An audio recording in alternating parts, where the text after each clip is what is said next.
Hello, makeup friends. This is Kayla here, bringing you a non-makeup video. So I mentioned on my stories recently that, well, kind of asking if anyone would be interested if I told my pregnancy slash birth slash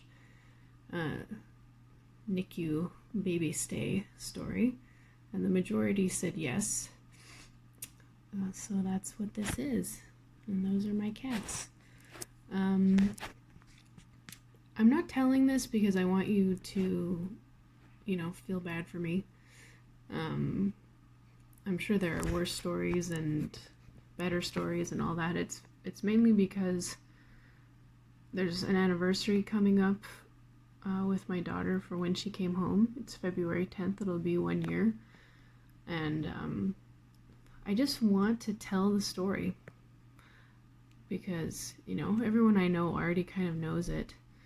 So yeah, I just feel like telling it. I just feel like saying it out loud. And I think that will feel slightly therapeutic. And maybe this will be informative. Or maybe you'll learn something. I don't know. So I would say overall my pregnancy was not great. It was a bit of a shit show, though it wasn't the worst, I know. The first major thing that happened was when I was 13 weeks pregnant with my daughter, whose name is Olive. I was at work and I went to the bathroom and I was bleeding, like a lot, which was highly alarming. So I called my boyfriend. We went to the ER like immediately, and we were both convinced like it was a miscarriage. Like I was losing the baby. That's what I thought for sure. And I remember going into the room finally after waiting, and the doctor brought out an ultrasound, and she was like, "Oh, there's your baby." And I remember she was going in circles in there, like doing somersaults, which apparently is a sign of stress. So we were super relieved, and they didn't really know what it was. The bleeding slowed down and finally stopped, and they said maybe it was just that your placenta detached like a teeny bit. And so that was it. And I went home and everything seemed okay. Was it related to what happened later? I don't know. Maybe not, maybe yes. Another thing I noticed was I was extremely tired. Like everyone says, the first trimester, it's normal to be tired, but second trimester, which is after 12 weeks, you get more energy, but that did not happen for me. I was so tired. I was sleeping at work on my lunch break every single day. And then I think it was, oh yes, so the ER visit happened in May. In June, I got a horrendous sinus infection. I've never had one that bad in my life. I missed quite a few days of work.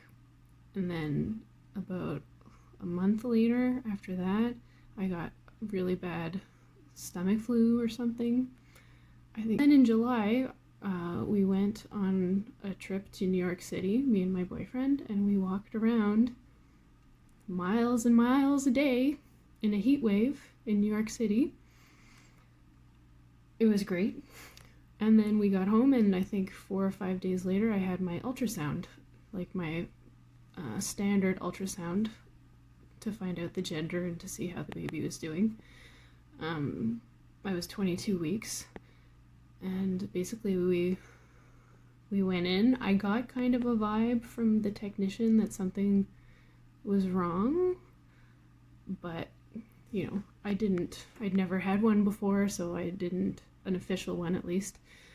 So I just assumed everything was fine. And then at the end, a doctor came in and said, you have an incompetent cervix, which is a lovely term, which is a very serious condition, and basically you can't leave because we have to do a procedure to keep your cervix closed, which incompetent cervix. Basically, what they said was my cervix was supposed to be completely closed, like this much or something, and I had like maybe 1 or 2 millimeters left, 1 or 2 millimeters keeping me from giving birth at 22 weeks. So immediately they brought me upstairs, and I had to lie. I think I went to they let me go to the bathroom one last time, and then I wasn't allowed to get up anymore. Bedpan. Oh, and I think this was a Wednesday, and I forget if it was that day or the next day.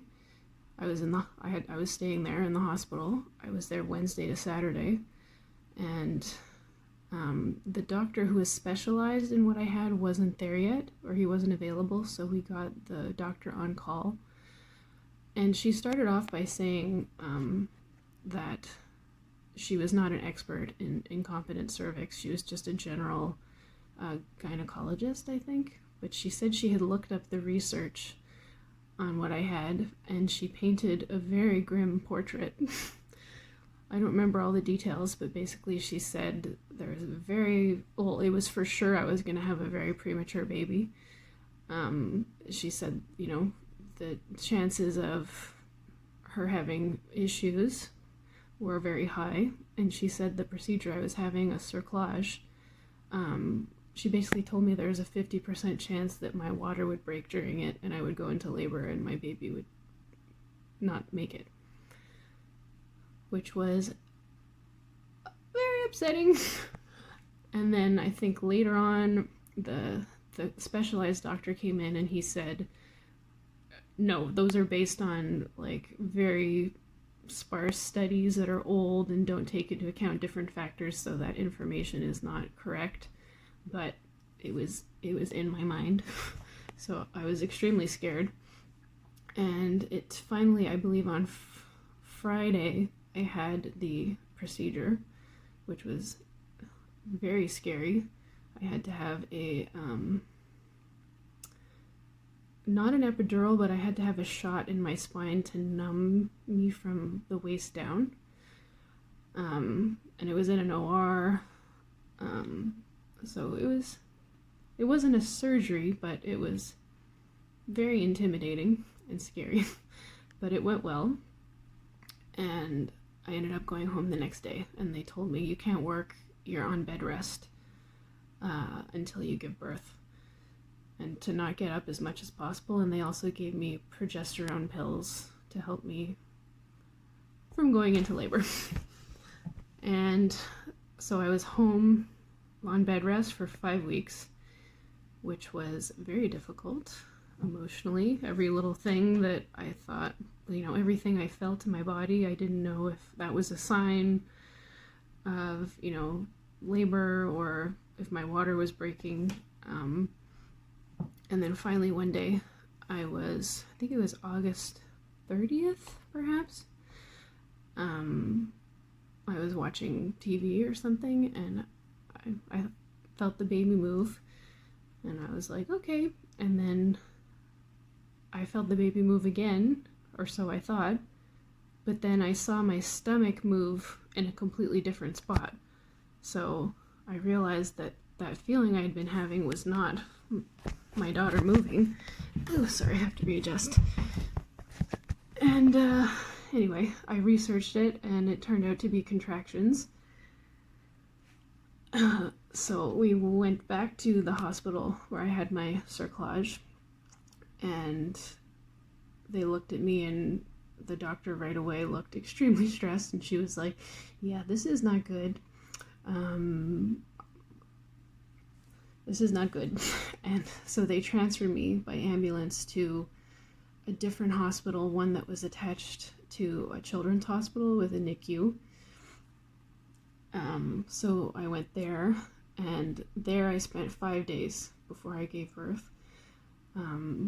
Bed rest again the whole time, bedpan, and they gave me medication to slow the contractions, and at a certain point they ended up moving my bed so that my head was lower than my feet, to put as little pressure on my cervix as possible.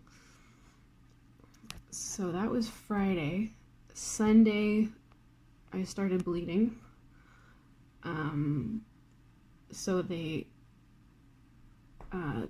took out the cerclage because it was being like, it was opening. Things were opening. It couldn't stay anymore.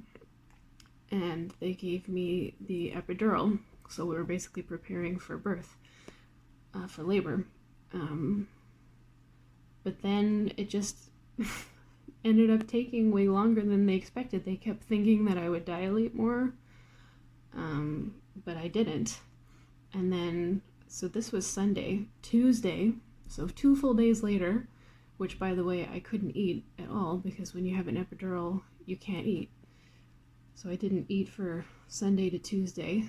And then finally, the doctor came to check me, and he said, you're going to have to start pushing soon because my daughter's head was kind of going further down into the birth canal, and there was starting to be pressure on her head, which is not good because premature babies have very soft skulls. Well, babies in general do, but especially at 27 weeks and 5 days, which was this point. So there we went into the room, and luckily, surprisingly, the labor part of everything was the easiest. I think it took like 5 minutes, maybe 7 or 8 pushes, and she was out. I remember just seeing a leg and her hair. She had a hairy head, but I couldn't, like they warned us before, I couldn't see her, because with preemies, their lungs don't work yet.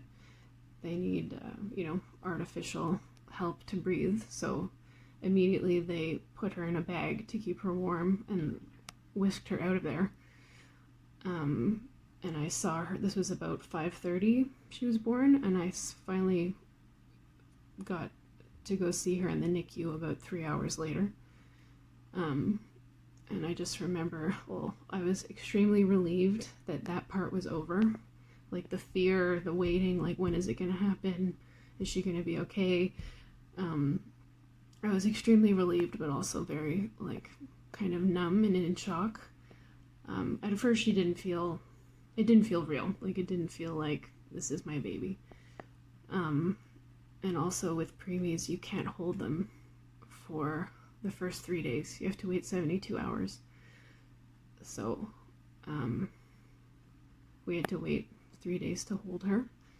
I forget why. I think something to do with their brains are very fragile at first, and so they move them as little as possible to avoid a brain bleed.